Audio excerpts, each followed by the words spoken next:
Hello everyone, welcome to concept of chemistry. आज JEE advance 2020 का paper 2 discuss करने जा रहे हैं। पेपर 1 का सॉल्यूशन कर चुके हैं पिछले वीडियो में। अगर पेपर 1 आप नहीं देखे हैं तो उसका लिंक हम यहाँ पे लगा दे रहे हैं, तो उसको जाकर देख लीजिएगा। जेई एडवांस का जो पेपर था ज़्यादा टफ पेपर नहीं था। 18 क्वेश्चन था। 18 क्वेश्चन, 6 सिंगल डिजिट क्वेश्चन था। Single digit question, 6 multiple correct question था। मल्टीपल करेक्ट क्वेश्चन और 6 इंटीजर टाइप का था। इंटीजर टाइप, तो ये पैटर्न था।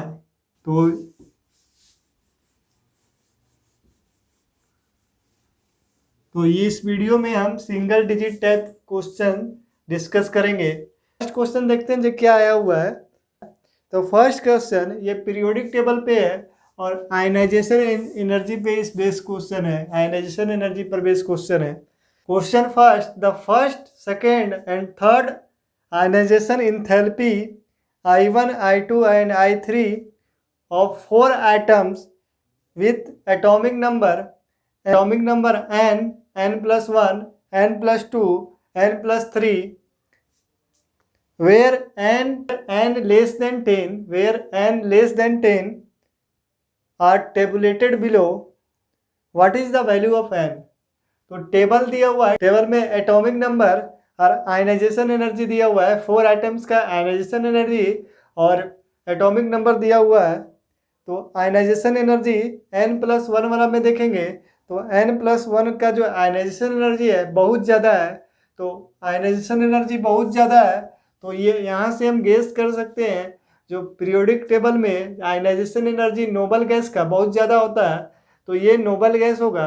फर्स्ट आयनाइजेशन एनर्जी 496 496 496 जो आयनाइजेशन एनर्जी सोडियम का होता है। 496 ionization energy, first ionization energy ये सोडियम का होता है। फर्स्ट आयनाइजेशन एनर्जी, तो यहाँ से पता चल रहा है जो n+2 का जो वैल्यू होगा वो 11 के बराबर होगा। तो n का जो वैल्यू होगा 9 आएगा। तो एटॉमिक नंबर क्या होगा, n इक्वल टू क्या होगा 9 सकते हैं। जो थर्ड आयनाइजेशन एनर्जी है, थर्ड आयनाइजेशन, फर्स्ट n+3 जो लिखा हुआ है इसको और भी हम कंफर्म कर सकते हैं। n+3 लिखा हुआ है। n+3 एटॉमिक नंबर वाला में देख रहे हैं। तो फर्स्ट आयनाइजेशन एनर्जी जो है 738 है। सेकेंड आयनाइजेशन एनर्जी 451 और थर्ड आयनाइजेशन एनर्जी बहुत ज़्यादा इंक्रीज कर जा रहा है। तो इससे कंफर्म हो रहा है जो वायलेंस सेल में जो इलेक्ट्रॉन होगा वो कितना होगा। वायलेंस सेल में इलेक्ट्रॉन 2 होगा और इनर आयनाइजेशन एनर्जी निकाल रहे हैं तो अंदर से अगर इलेक्ट्रॉन निकाल रहे हैं तो हमको ज़्यादा एनर्जी देने की आवश्यकता पड़ रहा है, बहुत ज़्यादा एनर्जी की रिक्वायरमेंट है। तो इससे ये कंफर्म हो रहा है जो वैलेंसी इसका कितना होगा 2। तो n+3 का जो वैल्यू होगा n+3 का, तो ये हो सकता है ये मैग्नीशियम हो, ये हो सकता है ये मैग्नीशियम आइटम हो, मैग्नीशियम हो।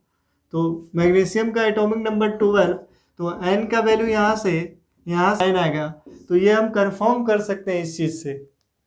और जो हैलोजन है, हैलोजन का ionization energy, first ionization energy देख रहे हैं तो हैलोजन का फर्स्ट आयनाइजेशन एनर्जी 1681, जो नोबल गैस से तो कम है लेकिन बाकी सबसे ज़्यादा है। तो ये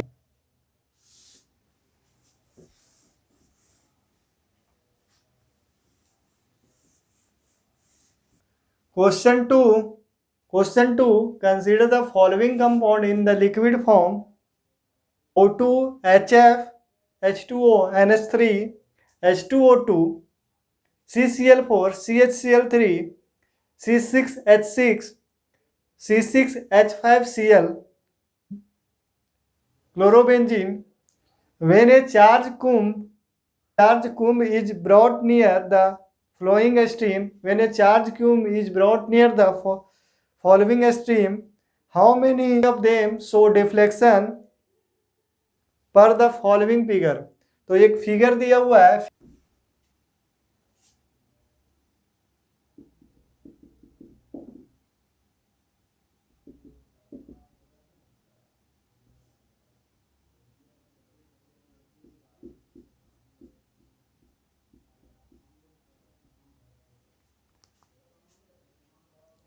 फिगर में दिखा रहा है एक कुंभ है, एक कुंभ है, यहाँ से ये लिक्विड ड्रॉप कर रहा है, यहाँ से लिक्विड ड्रॉप कर रहा है।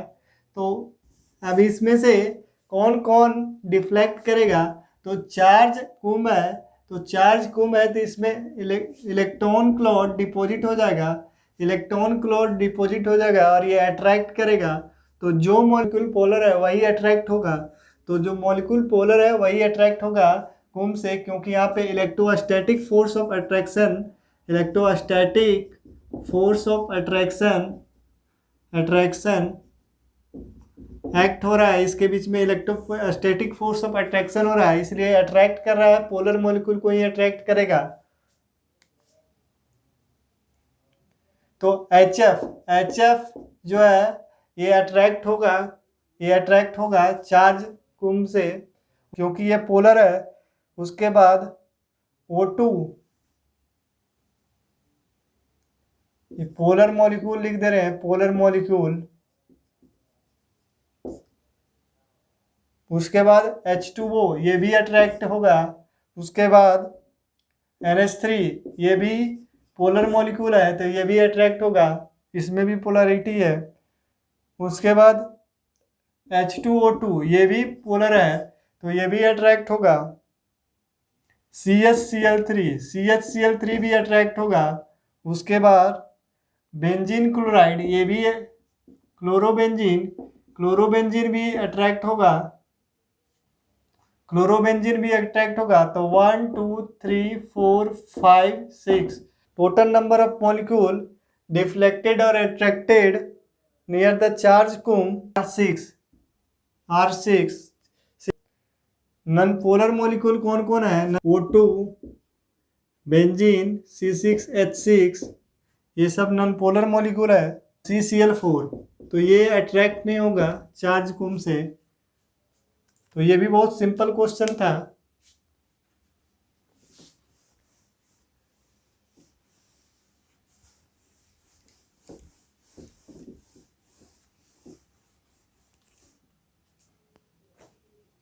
Third, in the chemical reaction between the stoichiometric quantity of KMnO4 and Ki in weakly basic, the number of mole of I2 released for 4 mole of KMnO4 consume। तो KMnO4 का मोल दिया हुआ है 4 plus Ki gives KMnO4 plus Ki gives manganese dioxide plus I2। तो equivalent of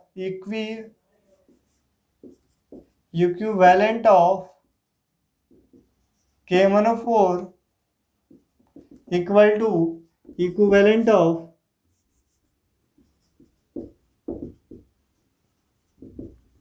I2। तो I2 का equivalent और KMnO4 का इक्विवेलेंट दोनों इक्वल होगा। तो 4 into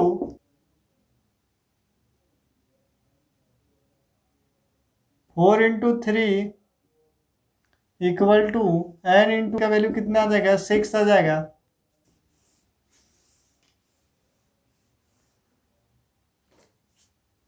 For an acidic solution of potassium chromate was layered with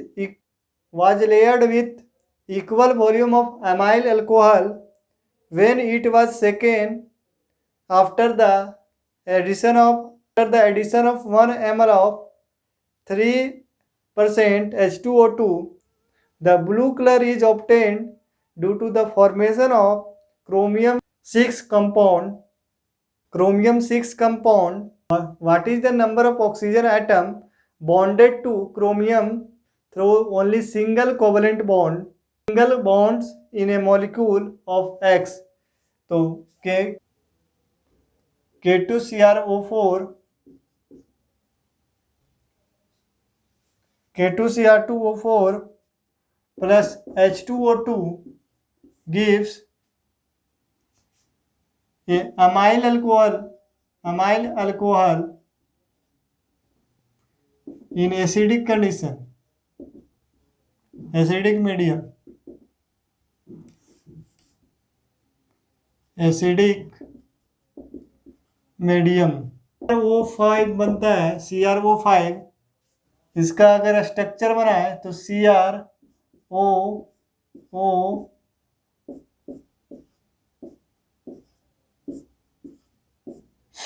ये बटरफ्लाई लाइक का स्ट्रक्चर होता है CrO5 का जो स्ट्रक्चर होता है बटरफ्लाई लाइक का स्ट्रक्चर होता है। और ये कंपाउंड जो है, ये कंपाउंड एक्वस में ये अनस्टेबल है, इसलिए अमाइल अल्कोहल का यूज किया जाता है। एक्वस में ये अनस्टेबल है। इसमें हमको काउंट करना है क्रोमियम सिंगल कोवलेंट बॉन्ड। तो सिंगल कोवलेंट बॉन्ड इसमें 4 है। इसमें सिंगल कोवलेंट बॉन्ड कितना है? 4।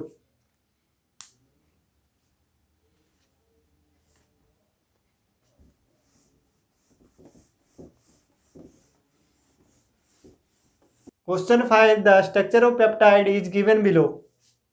तो पेप्टाइड का स्ट्रक्चर दिया हुआ है, पेप्टाइड का स्ट्रक्चर दिया हुआ है।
Absolute value of the net charge of the peptide at pH2, pH6 and pH11 are Z mod Z1, Z2 and Z3 respectively. What is the mod Z1 plus mod Z2 plus Z3? तो जब pH, जब acidic condition होगा, जब pH2 होगा तो highly acidic condition है। तो acidic condition में जो बेसिक ग्रुप है उसका प्रोटोनेशन हो जाएगा, तो यहाँ पे पॉजिटिव चार्ज हो जाएगा, वहाँ पे पॉजिटिव चार्ज हो जाएगा। तो एट pH2 में NH1, इसको 1 देते हैं, और NH2 of tyrosine and lysine is positively charge +1+1। तो इसमें +1 चार्ज, इसमें भी +1 चार्ज। तो pH2 में 2 पॉजिटिव चार्ज हो जाएगा। तो इसका जो मोड का वैल्यू होगा, इसका मोड का value Z1 equal to mod Z1 equal to 2 pH6 at pH6, pH जब 6 रहेगा तो ये वीकली एसिडिक है, ये वीकली एसिडिक है। और इसमें जो NH2 ग्रुप है लाइसिन का, ये डाइपोलर आयन के रूप में एग्जिस्ट करेगा, ये ज्यूपिटर आयन के रूप में एग्जिस्ट करेगा। तो नेट जो चार्ज इसका होगा, नेट चार्ज इसका 0 होगा। यहाँ पे पॉजिटिव हो जाएगा, यहाँ पे नेगेटिव हो जाएगा, यहाँ पे पॉजिटिव हो जाएगा, यहाँ पे नेगेटिव होगा। तो नेट चार्ज इसका क्या हो जाएगा? 0। 11 में pH11 ये बेसिक है, बेसिक मीडियम है। तो बेसिक मीडियम में यहाँ से एसिडिक H यहाँ से निकल जाएगा, और एसिडिक H यहाँ से निकल जाएगा। बेसिक मीडियम में यहाँ से एसिडिक H निकल जाएगा, और ये फेनॉल है, यहाँ से भी एसिडिक H निकल जाएगा। तो 3 नेगेटिव चार्ज हो जाएगा, 3 नेगेटिव चार्ज। तो मोड लेना है, तो मोड मेरा Z1, मेरा Z2 कितना है? Z2 मेरा आया 0, और Z3 मेरा एट pH11, Z3 मेरा आया Z3 3 आया। तो मेरा Z1 + Z2 + Z3 ये जो होगा Z1 का मॉड प्लस Z2 का मॉड प्लस Z3 का मॉड, ये 2 प्लस 0 प्लस 3, तो ये 5, तो ये इसका जो आंसर होगा 5 होगा। Question 6, an organic compound C6H10O2 C6H10O2 rotate plane polarized light, it produce pink color with neutral FeCl3 solution. What is the total number of possible isomer for this compound? What is the total number of possible isomer for this compound? तो यहाँ पे जब ferric chloride test दे रहा है तो यहाँ पे phenolic group जरूर होगा, तो पहले फेनोलिक ग्रुप हम बना लेते हैं।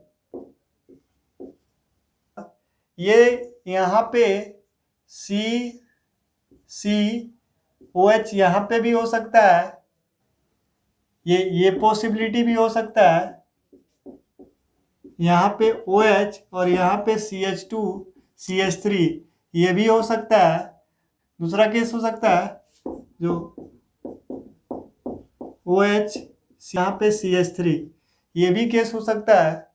तो ये तीनों केस हो सकता है। ये फेरिक क्लोराइड टेस्ट पॉजिटिव देगा, तो यहाँ पे बोल रहा है जो ऑप्टिकली एक्टिव होना चाहिए। तो ऑप्टिकली इसमें एक्टिव कौन है? ये ये ऑप्टिकली एक्टिव है। तो इसका अगर आइसोमर बना है तो ये ग्रुप ऑर्थो में भी हो सकता है, पारा में भी हो सकता है, मेटा में भी हो सकता है। तो ऑर्थो में भी एग्जिस्ट कर सकता है, पारा में भी कर सकता है और मेटा में भी कर सकता है। तो इसका 2 आइसोमर बनेगा R एंड S, और इसका भी 2 बनेगा, इसका 2 आइसोमर बनेगा, इसका भी 2 आइसोमर बनेगा, इसका 2 आइसोमर, इसका भी 2 आइसोमर और इसका भी 2 आइसोमर। तो टोटल 6 आइसोमर बनेगा। इसको हम बना के देखते हैं। तो फिनोल है,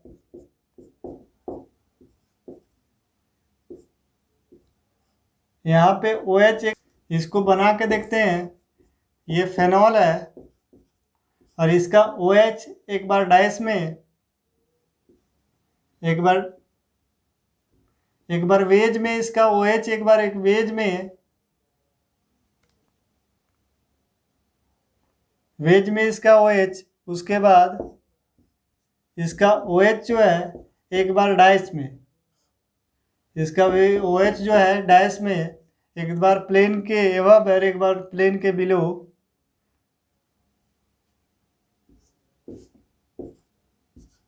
उसके बाद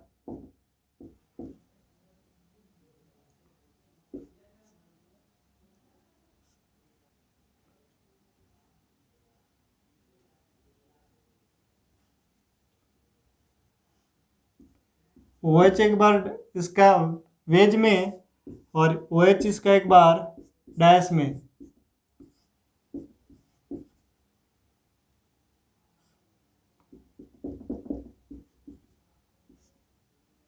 उसके बाद जब ये पारा में रहेगा OH,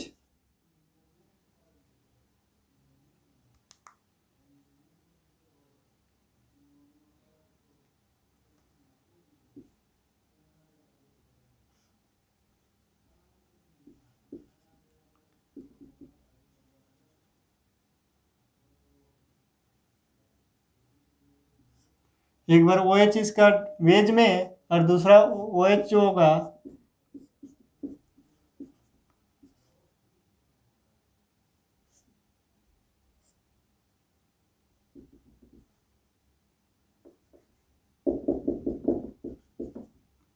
OH इसका डैश में। तो इसमें जो 1 2 3 4 5 6 टोटल आइसोमर इसका कितना बनेगा? 6 बनेगा।